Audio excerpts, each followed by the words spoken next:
Greetings, Guardians, my name is Bife here. So at long last, we have an answer to all the riddles. Today we're going to explain everything we've learned about the final shape, how the idea came to be, and the weird augmentations it has taken on since the moment of its conception by the predecessors to the Witness. That is going to be a deeper exploration today, and we're going to sit and weave through some of the lore that we got from the Innsbruck raid book, some of the stuff that we've learned over Witch Queen, and of course that new cutscene which ties everything together. But first, a reminder, and a quick one at that, because they let me make these quick, we're sponsored by Apex Gaming PCs. You can use my discount code to get 5% off a great gaming PC, save yourself the hassle of building yourself one from scratch, and just get a great machine that you know is going to run all the games that you love. Also, check out my own custom line of PCs that I have with them. I named them after the ranks of the Fallen because, I'm a big nerd like that. And hey, who doesn't want a Kel PC? That thing sounds great. Thanks again to Apex for sponsoring this video, and again, check out the link below and use my discount code to get 5% off a great gaming PC. That's code BIFE to get 5% off. Thanks again to Apex for sponsoring this video. Anyway, back to the lore. So, if we're going to finally have a definitive breakdown of the final shape, I think we need to start with this. For a while, there have been multiple interpretations of what the final shape is, and that's a problem. For a while, there had actually been multiple interpretations of what the final shape was. However, there is clearly now a single idea which the Witness is pursuing, which all of the subsequent ideas stemmed from. This idea is explained in the Season of the Deep cutscene as follows. They already knew much about the light, how it could bend the laws of the universe and create life. But they came to realize that it could bring ruin just as easily. The cosmic events it set in motion could wipe out entire civilizations in a heartbeat, without reason. And so they saw the light, not as a source of prosperity, but of unfettered chaos. By studying the Veil, they came to know the darkness. And in the darkness, they found the means to carve away the chaos of existence, to calcify it into a final shape. Eternal and perfected. So, this base explanation is the most important definition that we'll see in this video. The idea is simply this: the final shape is a universe that doesn't need to change because it is without suffering due to chaos. It is perfectly controlled and flawless. This is as simple as the idea can get. The thing about the final shape is that the pursuit of it has also defined it over the millennia. The final shape now doesn't just represent this idea of perfect, flawless control. The final shape now represents a series of other steps. The submission of the Traveler to the Witness, the defeat of all those who have been uplifted by it that might come to its defense, and possibly most pressing of all, if Arsa is to be believed, the closing of this entire universe and reality, thus ending all life as we know it. The perfect future that the Witness has been pursuing all this time is impossible to complete without these steps. They are as much a part of the final shape as any perfection that might come after it, just in the same way that if you build some foundation upon the bones of what came before, it's all part of the same thing. The final shape may be a vision of perfection and a life without chaos, but the destruction that would be required to reach it is also naturally entombed within. But the thing is that we can now clearly understand a few other aspects of the Witness's vision of the perfect final shape, and how they've shaped its servants over time. I think this is where our deeper exploration is going to go, and I think we should start with a little known fact. The Witness's disciples have all had differing interpretations of what the final shape is for a very long time. We know this thanks to the Innsbruck lore book, which contains the words of an unknown disciple of the Witness for one of its entries.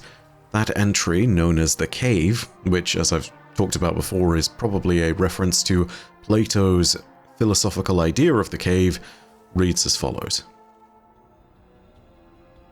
A delusion of a being long dead.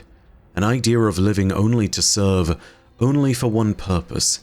It leaves behind a sharp-edged data fragment to mark its passing. There is conflict in me, O witness, that unsettles your weapon, myself. Why is it that you allow flawed understandings of your great work to persist in all those who serve you, even in your disciples? Every one of us seems to have a different conception of your final shape. I do not need reassurance in my own comprehension, only to understand what purpose it serves that you have chosen such disparate servants to carry out your will. Is it a simple answer? Perhaps none who serve you have the capacity to grasp your vision. And so, rather than waste more of your time and attention on explaining something they will never hold, it is enough that they act as you will. The witch and her hive, carving single-mindedness out of the cloth of the universe. That whispering nightmare, seeking the fullest gamut of existence. The upender, destroying all differentiation. Shadows on the wall. In this case, it would be hubris to think I have understood your work. That I alone among your disciples have grasped what purpose it is we serve. All of us must see darkly reflected. But there is relief in simplification. There is kindness in winnowing. So then, why is this proliferation permitted? The shadows showing the truth by their casting? Perhaps it is enough to simply trust that we are weapons in your hand, O witness. Even if we cannot see the perfect shape of your plan, we serve it by your wielding of us. Each disciple has come to be only by your will, and so that incomprehension is also in your making. You ask for trust and obedience and promise that whatever you do, whatever finality you achieve, will suit each of your followers perfectly. Your final shape will be 100 promises kept. I have seen the reflections of it through all of we disciples, through the tracks you leave in the universe, a truth understood through the shadows you cast.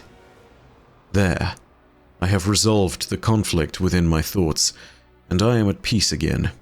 Once more, I am only your violence and nothing more. The final shape will realize us as we strive. In a certain strange way, the unknown disciple knows the truth of the final shape better than they realize. The witness does only want to wield its disciples as weapons, and it will not truly explain the final shape to its weapons, its tools, its servants, so long as they simply continue to serve. It has a conception that probably fills out the entirety of reality, and truly, if that promise is kept, despite their folding in on existence, all existence would be perfect. In its own strange way, the promise of a perfect existence most certainly does bring about the fulfillment of all these disparate wishes. All these interpretations of the final shape, though different, may not matter when presented under the simple concept of a perfect universe. Nezarec will finally have his perfect gamut of existence to feast upon. The Hive will see themselves as the pinnacle of existence at the head of a universe freed from weakness. Rulk will no longer need to upend, as all will be deserving and none will be defiant. All of these perspectives will be unified under perfection, but they will first have to suffer annihilation as the witness opens the universe anew at the close of the old one. As a separate addendum to all of this, you can start to recognize how the different ideas of the final shape portrayed by the witness's disciples formed within each disciple, and how they all relate back to the witness's need for control. Control, in a sense, is at the heart of everything to do with the witness. It can be seen within the conquest that the witness has conducted. It's seen within the initial goal of preventing the light's chaos.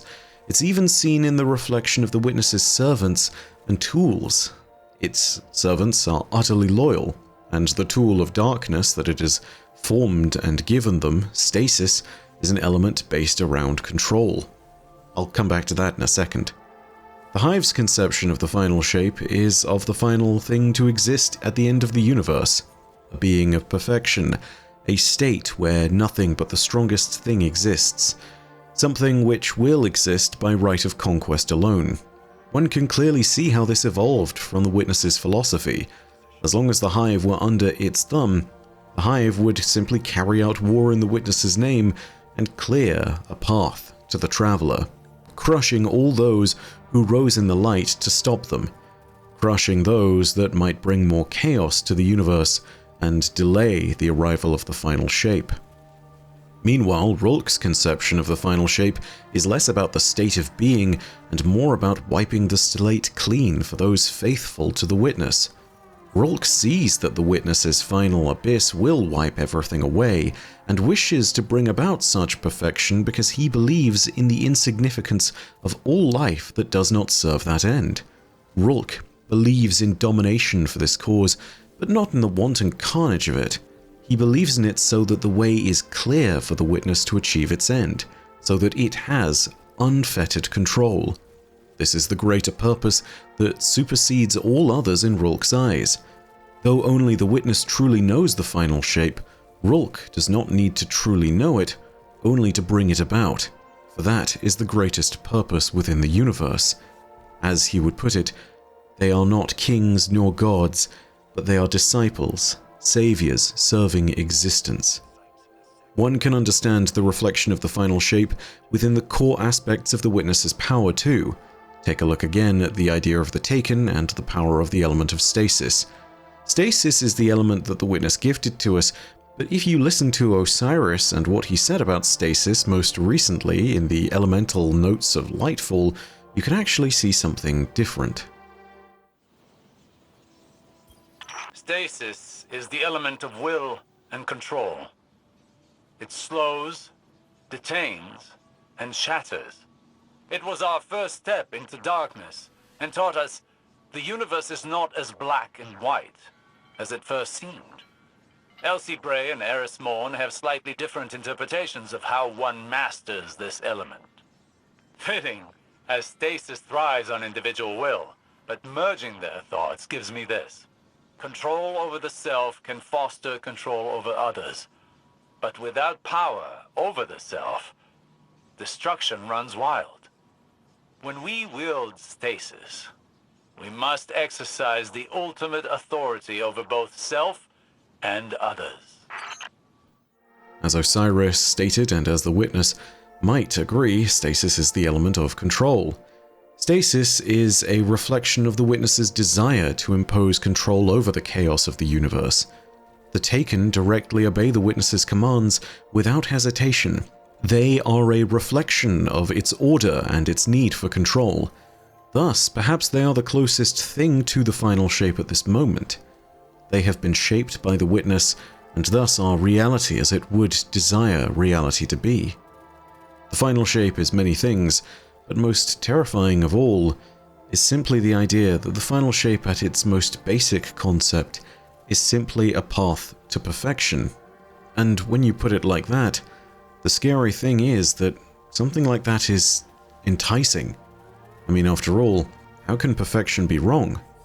The obvious answer would be that this perfection is to the death and exclusion of all life in the universe. That terrible reality is something that we would need to contend with. And of course, there is something else that we must recognize. There is no guarantee that on the other side, when its final shape is achieved, that the Witness does not see it as perfection, and therefore does not truly achieve it. Now we understand what the final shape is, one must genuinely ask the question: would you wipe out all life in the universe in pursuit of perfection, and freeing the world from the suffering of chaos? In many ways, this is an ultimate moral question, and I truly mean ultimate in the sense of it is the last moral question. The Witness is attempting to close the universe. To some, especially those who have suffered, especially those who have seen the cruelty of the universe, this might actually be something tantalizing, something that they might not necessarily even see as wrong. This concept, however, is something so strange and universal that it almost seems as though it cannot truly be argued. This is not something which applies to a singular people or a singular world or a single kind of suffering or even a single concept of perfection. If the Witness is to be believed, the concept of perfection it pursues might be some kind of fact as opposed to a theory. But again, there's no way to know. And regardless of all of that, the death of an entire universe every being that has and will exist, no longer even factoring in our reality as we know it becoming the before time, an imperfection that can be scrubbed away from history as the witness rebuilds everything according to its own vision. The loss of choice, the loss of any ability to be as we are, the loss of self-determination. These are all things we would have to contend with under this perfection. But I think there's at least 1 or 2 people who might sit there and say that it's worth it. And that is the thing that scares me.